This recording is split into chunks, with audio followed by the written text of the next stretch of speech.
শক্তি IT টিমের পক্ষ থেকে আপনাকে স্বাগতম। বিকাশ পিন রিসিটের জন্য বিকাশ থেকে এই ধরনের একটি মেসেজ আসবে যেখানে টেম্পোরারি পিনটি দেওয়া আছে। টেম্পোরারি পিনটি একটি খাতায় লিখে রাখুন। এরপর আপনার ডায়াল প্যাডে গিয়ে *247# ডায়াল করুন।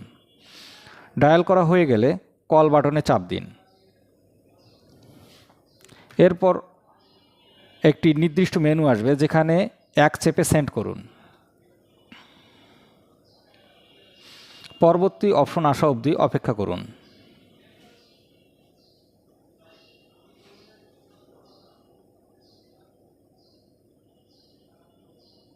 পরবর্তী অপশনে আবার 1 চেপে সেন্ড করুন।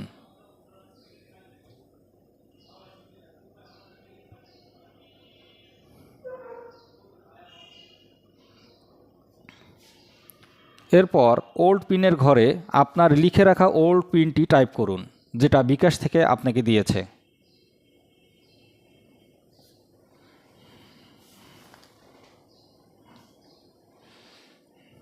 এরপর নতুন যে পিন নাম্বারটি আপনি দিতে চাচ্ছেন তা এখানে টাইপ করেন।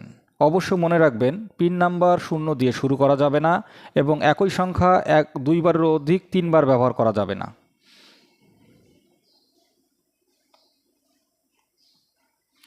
পিন নাম্বার লেখা হলে সেন্ড করুন। পুনরায় কনফার্ম পিনের ঘরে নতুন পিন নাম্বারটি দিয়ে সেন্ড করুন। পিন নাম্বার সেন্ড হয়ে গেলে সাকসেস মেসেজ আসা অবধি অপেক্ষা করুন। সাকসেস মেসেজ আসার পরেই আপনার বিকাশ অ্যাপসে নতুন পিন নাম্বার দিয়ে লগ ইন করুন। ধন্যবাদ।